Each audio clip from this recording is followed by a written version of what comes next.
Come a long way, and I was trying to think what I was going to say before I brought you guys up tonight. And I had to think back.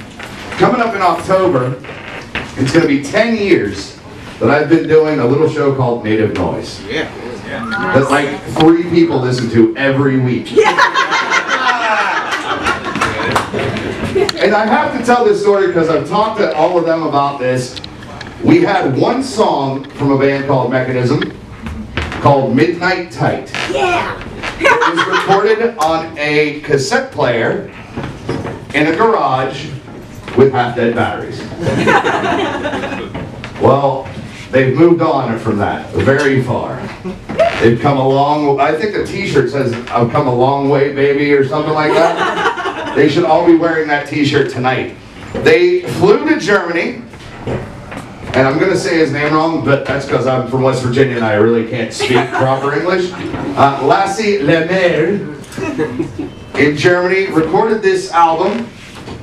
It is phenomenal if you guys have not heard it.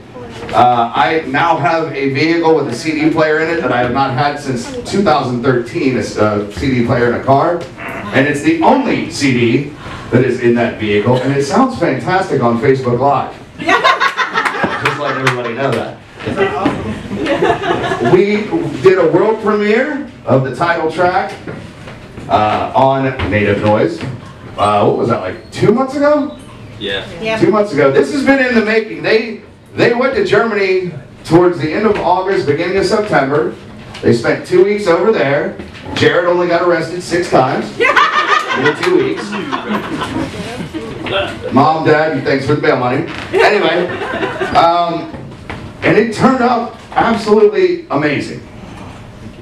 And it was premiered on the best local music show in this town. The only local music show in this town. After I had to remind them of that a little bit. So let's welcome the people that put that little CD together. Please welcome Mekanism up to the stage.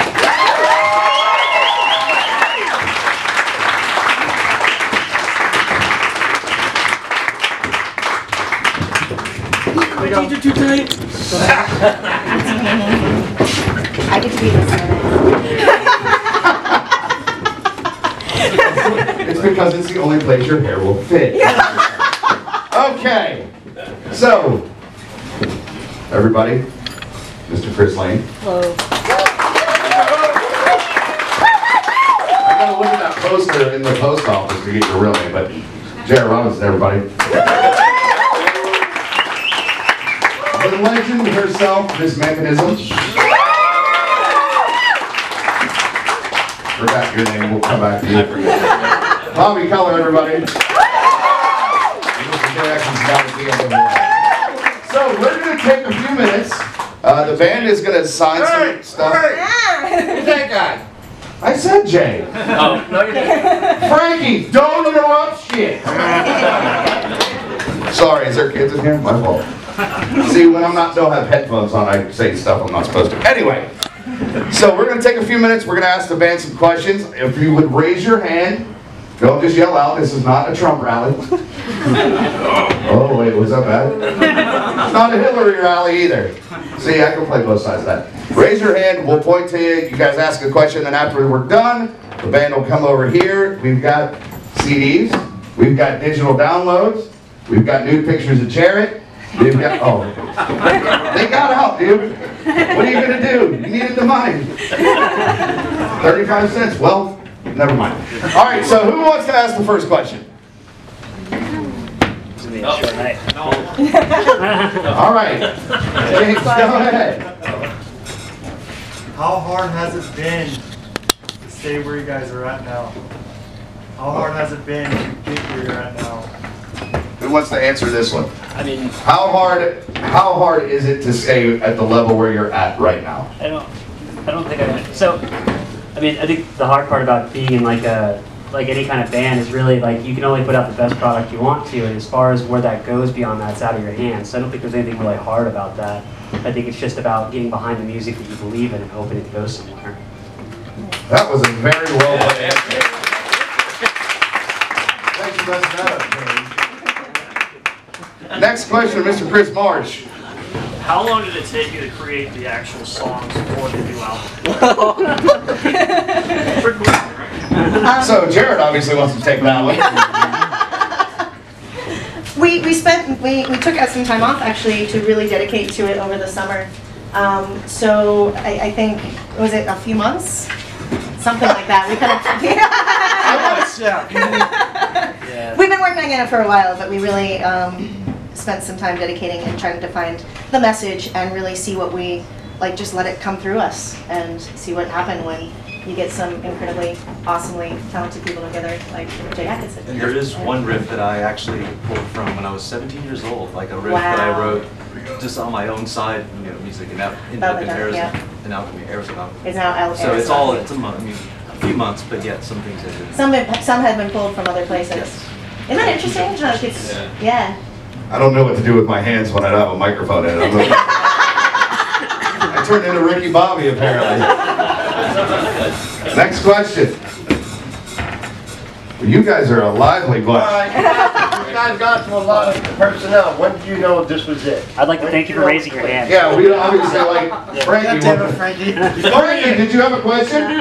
When did it click? When did you know this is it? Because this CD is the best by far. You mean it's not as good as that cassette tape that was recorded in the No, this one here is it. When did you guys know you had the arrangements, you had the tunes that you selected? Because obviously, I mean, I'm going to assume something here, that there was more than what actually made the CD. So when did you say, this song is on, this song is on, this song is on, and finish it out? I'll take this one. Oh! I'll take this one. All right, so we went with 5.5 songs. We ended up with 5 songs. The 5.5, the half was like a, maybe we'll shit something out. No. So we took, the 5 best songs that we could write as a collective, as a whole. We ran with it. We recorded them, and now we're here. That's it. Can I tell you a true story? That was one side. Now we were like up to when we went to Germany. I know I'd like to tell you that we were like really prepared and we went there. No, me and Mecca and Bobby were at his house like for like 6 days in a row leading up to leaving, and me and her were like, just like punch drunk, going over melodies like, no, that doesn't work. All right, and I'd sing something and she'd like, no, and we kept throwing stuff out there because we're like, well, it'll be finished when we get there, because we're like, we think we can do something better. And so it was like a fight to the finish. So I don't think we knew till we kind of really got to Germany, because there was a couple other ideas kind of floating around, but a lot of it was done like in this last 3 weeks was the most productive 3 weeks ever. And things changed when we got to Germany. A lot. It's still changed. So working with Lassa,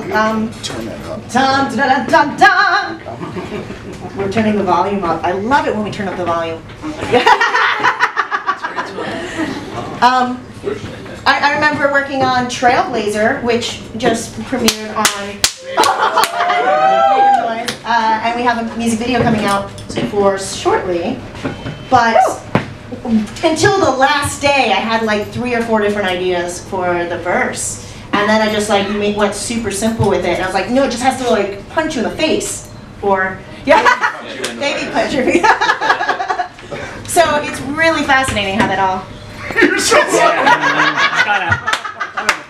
I'm louder than the mic.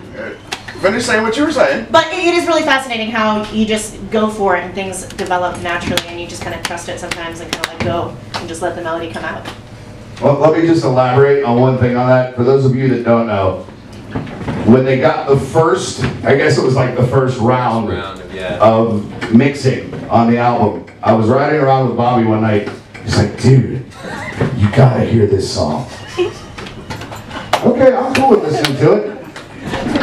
He's like, no, dude, you gotta hear this song. It's gonna make you want to punch a baby in the face. And I'm in the passenger seat of his car looking at him going, why do I want to punch a baby in the face? That's not cool. So from then on, Trailblazer, track number 3, is known as Trailblazer, and in parentheses, Baby Puncher. Which, by the way, and I don't think I never told you this via text, I haven't told any of you guys this, Screams, what's the whole, I just know it's Screams is like what it goes on the thing. What is it? The Track 2. Oh, these years of silent screams. These years of silent screams. Track number 2. We'll kick off Native Noise this Sunday night. Whoa. Yeah. So we're going to be talking about that, talking about you guys this coming Sunday night as well. So there's I that. think we have a question way over here, right? Another question? Communally, as a band, do you have a favorite song? If not, Ooh. what are each of your favorite songs and why? Favorite song? I'm partial to Trailblazer. It's like a special song for me for a lot of different reasons. You don't punch babies on the side, do you?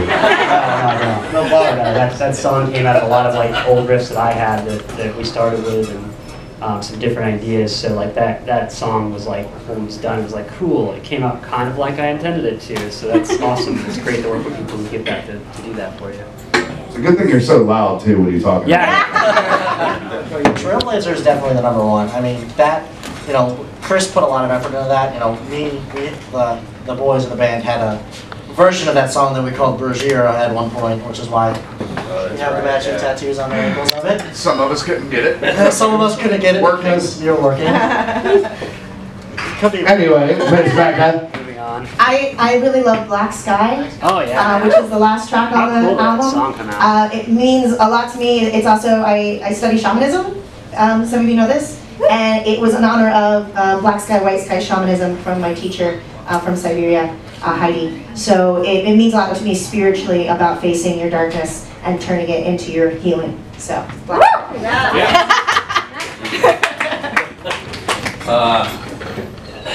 You know, it's tough for me because you know, I have kind of a personal you know, connection with all these songs.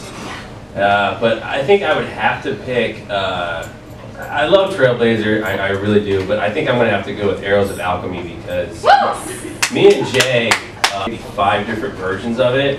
We had this epic, like, think Battery, like by Metallica, like this There epic, was like 7 intros. acoustic intro Seven to it. intros. Seven We, I second yeah, there was for like it. an intro before the intro, then like a solo, and like And then another solo. intro. I think there's a video somewhere. Then there's a 15-second video of Bobby just playing on his No, me making fun of Instagram. Bobby. It's like, why is there another intro? Oh, there's another part. We added this part at the beginning of it. Like, let's just do it. Well, he's right, and that happened. But the good thing was, you know, me, Chris, and Jay, we sat down and we kind of really cut it, you know, to what it is now. And then like when we were in Germany, that was one of the songs that like we were kind of really exploring with like, because that song on that album is kind of like the journey song. So it's like it kind of takes you through a bunch of soundscapes and everything like that. So I think that would probably have to be my favorite one. Mine actually is Black Skies also, but for a reason different than yours. I originally had no faith in the song whatsoever. I really That's thought- good. That's actually It was not even, it was one riff, and not even a riff, it was just 2 different chords over and over and over, and I kept saying, this isn't a song, it sounds too much like the Pink Floyd song. So basically, I saw the thing go from being just 2 different chords into this amazingly complex song. I mean, it was really once you added the vocal melodies, where Right. it all of a sudden became something, and it just, and now I listen to that one more than anything, so. All right, well, there's your take on their favorite song. I mean, it would have been cooler if you would have rehearsed that and each one of you said a different, since there's 5 tracks, each one said a different We track. all like the War Inside, but I was not going to say, you like titled it The War Inside and nobody likes that song. Well, it's because we had to shoot a video for it, and we So we played it played it. like 65 The War times. Inside's So weird for me because I Good on that song. Hold on, wait, what is it? so when the War Inside was written, it was written just before I joined this band. So like I have like a weird. I came in after the song had been, like that song was written basically, and I was just like, oh, I'll play drums over it. So it doesn't have the same connection as you staying on the couch till 3 a.m. That the makes message sense. too. I think I like it because it unites. I like it because it unites all of the messages of all of the songs, which is really about these internal struggles that we all go through, whether it's addiction or depression or just things we all have to face. Like we all have those things, and when you face your shadow parts, you know, your things that are difficult, they actually become your allies. They become your strengths. So each song has a different message about manifestation or about like, you know, courage or sometimes not having courage and finding it again and finding your path. So it's all about the struggles that we go through and solutions for them. So, yeah! considering my diet up here. Try it. Things starting to creak a little bit. I maybe should stay in one place and just throw the microphone. Next question. Barry's got one. Barry. There we go. Right here. Yeah, yes. You gotta turn it around.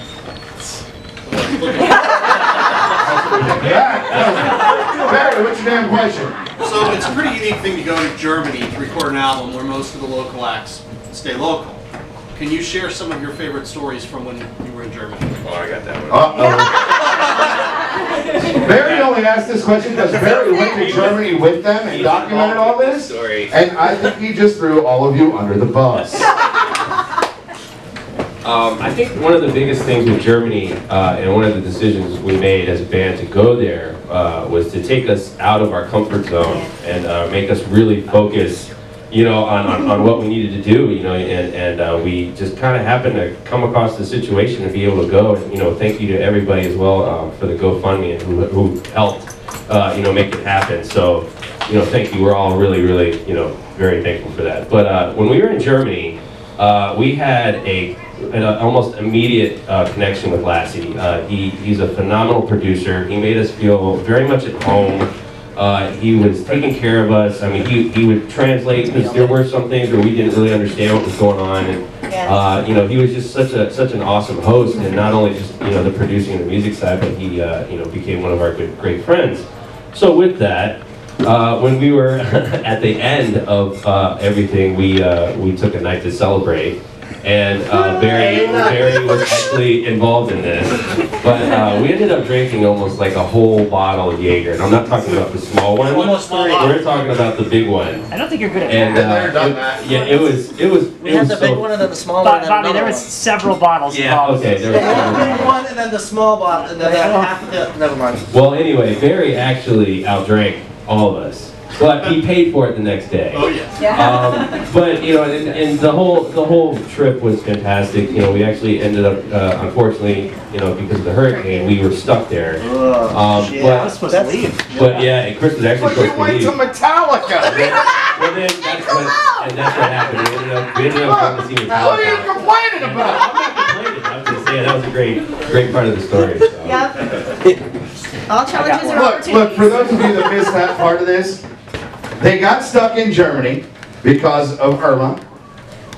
Bobby, did you make the phone call? Yeah. Bobby made a phone call because apparently he has Kirk Hammond on speed dial.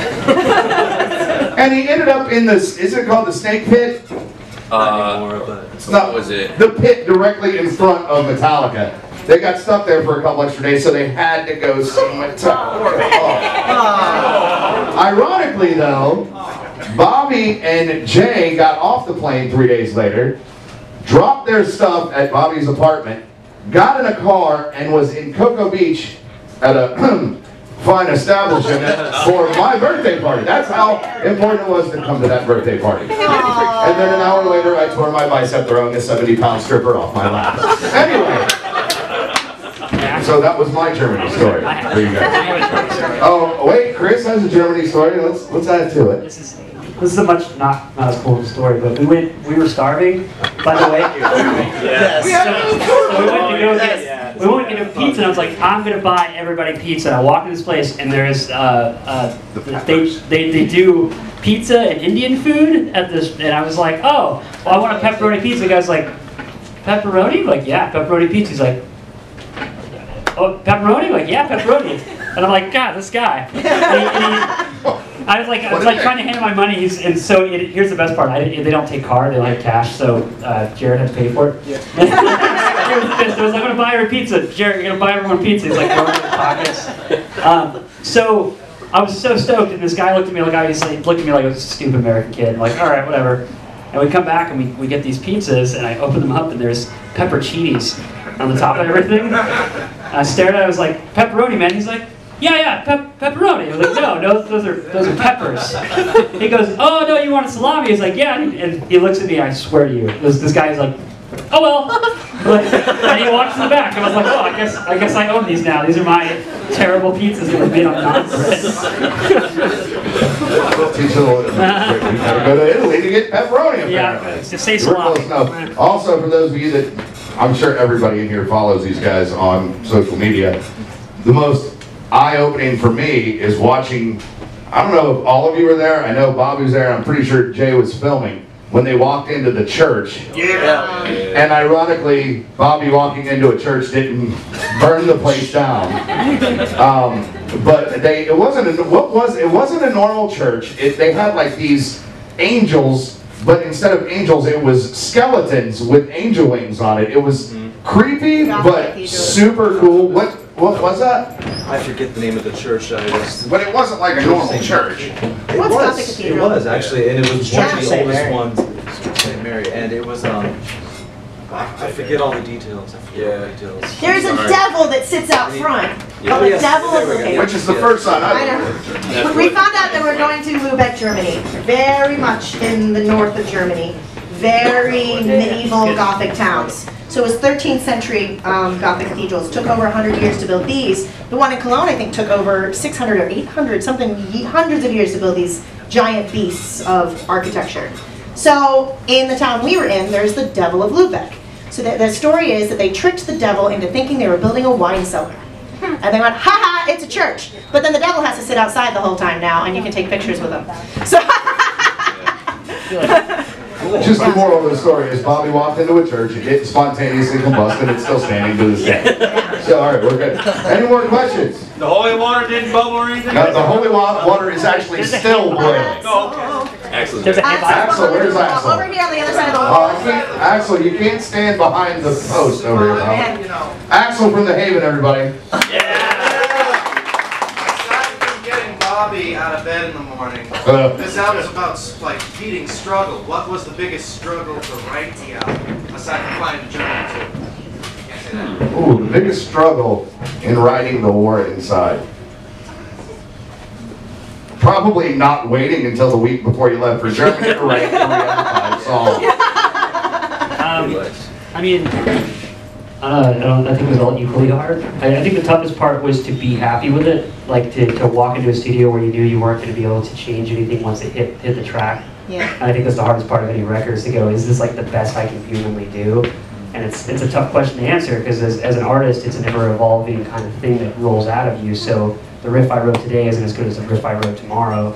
You know, the arrangement I put on the song today isn't as good as the one I put on tomorrow. So, you know, and putting down the paintbrush, as you will, if you will, is kind of like one of the toughest things to do as an artist in any kind of medium, I think. And I think that was probably the toughest part, at least for me, and maybe probably for any band. Well, and we really learn how to trust each other, you know, and to really listen, because, you know, really, you know, it means a lot to put a lot of message and intent into these songs. But it's really our, you know, our passion, our love, our, you know, it's our entire lives go into these. So it's really special to come together as a group. And I you know, if anyone heard any harmonies in a couple of the choruses, The War Inside or Trailblazer, Chris jumped in the last minute and added some harmonies, which is like great. wrote them on the couch. Yeah. Like listening to this song, like here we go. He didn't sing the heavy part on Trailblazer. Everybody thinks it's a dude. No. It's not a dude. If anyone's ever I heard sing the me dude talk, I parts. can barely yell He sings the loud. pretty harmony parts. It's awesome. Dude parts, lady harmony parts. Yeah. You're welcome. Anybody's wondering.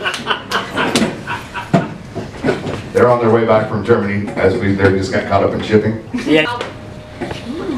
Ooh. Who pissed who off and who wrote the song? I'm sorry, they're not Taylor Swift.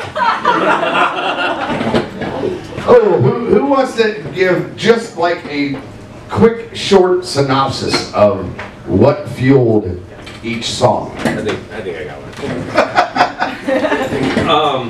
There was a particular time where we were just writing the War Inside, the actual title track, and everybody else had gone home. You know, we had a long day of rehearsal, and me and Mecca were actually sitting in our practice space, and we were going through everything, listening to all the sound, or the, you know, the music, instruments, and everything, and we were trying to come up with lyrics and going through exactly what she wants to say. And I know we've done that, you know, the last album too, and we kind of have this thing where we sit down together and we really kind of focus on like what we're trying to do with it. And you know, we were talking about ideas, and you know, somehow the name The War Inside came out, and immediately for some reason it hit me funny, and I was like, you know what, Mecca, actually that sounds like it could be the title song, but also the name of this album, because right now, you know, in the world there's so many crazy things going on. We're all dealing with something. Everybody deals with something. And I think we were really trying to just relate the message of the actual album to the fact that, you know, maybe this is something that people can identify with, and this is something that people can relate to, and hopefully it will help them.